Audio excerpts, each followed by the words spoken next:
Welcome to the Deep Dive. Today, we're diving into, well, honestly, one of the biggest questions out there. Who is Jesus?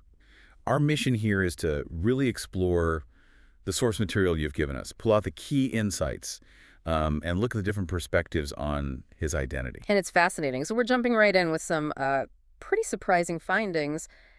The sources show that understanding of this central figure, it's shifted a lot, even among groups you'd think would be completely settled on it. Oh, absolutely. Take the Ligonier Ministries 2024 survey our sources mention.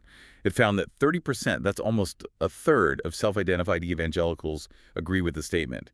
Jesus was a great teacher, but not God. 30%. That's significant. But then Christianity Today, they report 73% believe Jesus is a created being. 73%. And our source connects that directly to an ancient view, right? Arianism. Exactly. The Arian heresy. This was a huge debate centuries back, ultimately condemned because it fundamentally changes who Jesus is understood to be. And if you look wider, more than half of all Christians in the U.S. apparently see him mostly as just a good teacher. So, okay, why the big focus? Why does this matter so much? Our source is pretty direct, isn't it? Yeah. It says if Jesus isn't God, then Christianity basically collapses. It really does frame it that way. It's existential. Think about it. If the foundation, the very person at the center, isn't who the system claims he is, well, the whole thing's built on shaky ground. So this deep dive, our goal is to help you, the listener, sort of navigate these big claims. We want to pull out the core arguments from the texts and research we've got. Right, so you can get a solid grasp, see the different angles without it feeling overwhelming. Okay, so here's the plan. We'll look at what Jesus himself claimed, then what the Bible overall says about him. And finally, we'll unpack the historical and theological consequences, what it all means for belief, especially for you listening. All right, let's start right there, Jesus' own claims. We just heard those stats. Lots of people thinking he was created or just a teacher. But what did he actually say about himself? What do our sources highlight? Yeah, that's the crucial starting point. The sources point to several really powerful moments, like in John chapter 10, verse 30, Jesus just states, "I and the Father are one." Are one. And the reaction tells you everything, doesn't it? The source notes they immediately wanted to stone him for blasphemy. Exactly. That immediate, violent reaction shows they absolutely understood. He was claiming equality with God. It wasn't like, oh, a nice feeling of unity. They heard it as a claim to divine essence. And then there's John 8.58. That's another big one the source mentions. Jesus says, before Abraham was, I am. Right. And I am, that's the name God gives Moses from the burning bush in Exodus, Yahweh. He's not just saying he existed before Abraham. He's taking God's own eternal name. And again, the reaction. Attempted stoning, they got it. They definitely got the implication. It was a direct claim to being the eternal God of Israel. Which brings us to C.S. Lewis, his famous trilemma. Our source brings this up, and it really does force the issue, doesn't it? It does. Lewis basically says, look, if someone claims to be God and isn't, they're not just mistaken. If he knew he wasn't God, he was a liar. If he didn't know he wasn't God but thought he was a lunatic. He's Lord. Lunatic, liar, or Lord. You can't just call him a good moral teacher if you made claims like that. It doesn't quite work. That's the point of the trilemma. It pushes away that comfortable middle option. If he wasn't God, how can you trust his teachings or his sanity? Yet billions based everything on him being exactly who he claimed to be. Okay, so we have his own words, his claims. What else does the Bible say? Our source talks about irrefutable biblical proof. What does that look like? Starts with titles, right? Yes, titles and declarations. Think of Thomas after the resurrection, John 20.28. He sees Jesus and cries out, "My Lord and my God." And crucially, Jesus accepts that. Yeah. He doesn't say, no, only worship the Father. Exactly. Accepting worship is something reserved strictly for God in that tradition. Yeah. And it's not just Thomas. Hebrews 1.8 actually quotes God the Father addressing Jesus, saying, "Your throne, O God, is forever." God calling Jesus God. That's pretty direct. It is. It's presented as an internal affirmation within the Godhead itself. The sources also highlight divine actions.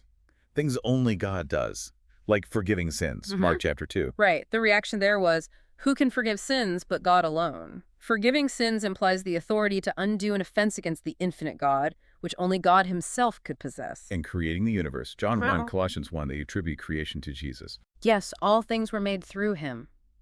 That's not something a created being does. That's the role of the creator. He also receives prayer, like Stephen praying to him in Acts 7, and receives worship from angels, according to Hebrews 1. Again, these are actions and honors reserved for deity. Creation, prayer, worship. They position him uniquely as God. So to kind of summarize all this evidence, the source gives us that helpful acrostic, HANDS. Remind us what that stands for. Sure, it's honors due to God like accepting worship, attributes of God like being eternal, omnipresent, omnipotent, names of God like Lord and God and I am, deeds of God like creation and forgiving sin, and seat his sitting at God's right hand sharing the throne. HANDS.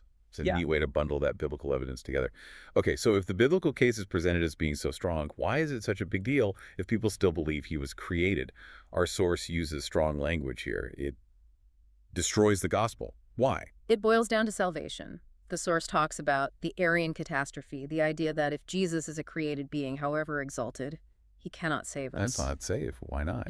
Because atonement for sin, according to this view, requires an infinite sacrifice to pay an infinite debt owed to an infinite God. Hebrews 10 is relevant here. A created being, by definition, is finite. They couldn't bear that infinite penalty. Only God could become human and do that. So it creates this internal contradiction. The source pointed out that like 90% of evangelicals affirm the Trinity. Right, belief in Father, Son, and Holy Spirit as one God. Yet 73% deny Christ's eternality, believe he was created. The source called it theological schizophrenia. Yeah, it's a striking phrase. It highlights a fundamental inconsistency.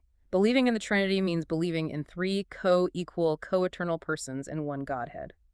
If you say the Son was created, you've essentially dismantled the Trinity. You have a different God, a different system. And that's why the early church council at Nicea was so important. Absolutely. AB 325. They affirm Jesus is true God from true God, begotten, not made. The source argues that rejecting this core statement is effectively rejecting historic Christianity itself. Okay, let's bring this back to the listener. Why does this discussion, this distinction, matter so personally? The sources seem to say your actual salvation hangs on this within this belief framework. That's the core implication presented. If Jesus isn't God, his death on the cross changes meaning. It becomes martyrdom incredibly noble, perhaps the ultimate example, but not atonement. Not the divine act that reconciles humanity to God. Exactly. Atonement requires bridging that infinite gap between a holy God and sinful humanity. 1 Timothy 2.5 points to one mediator.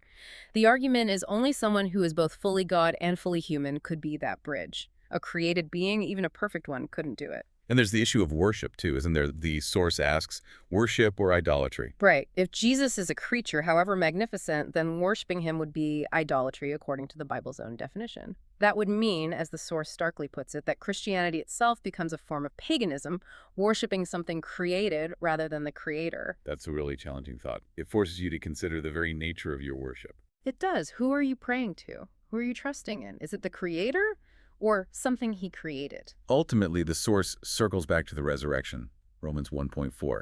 This is presented as the ultimate proof, the validation of his claims to deity.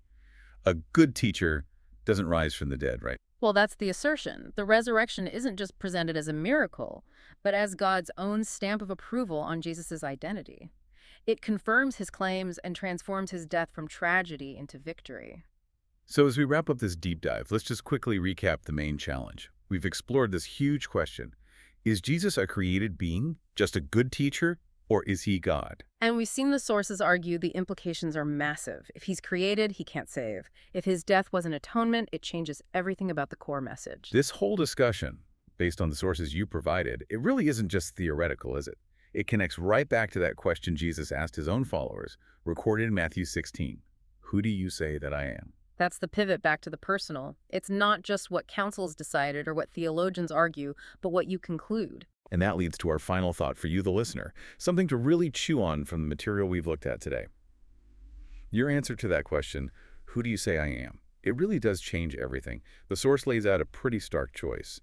If he is God, bow. Trust, obey. If not, walk away.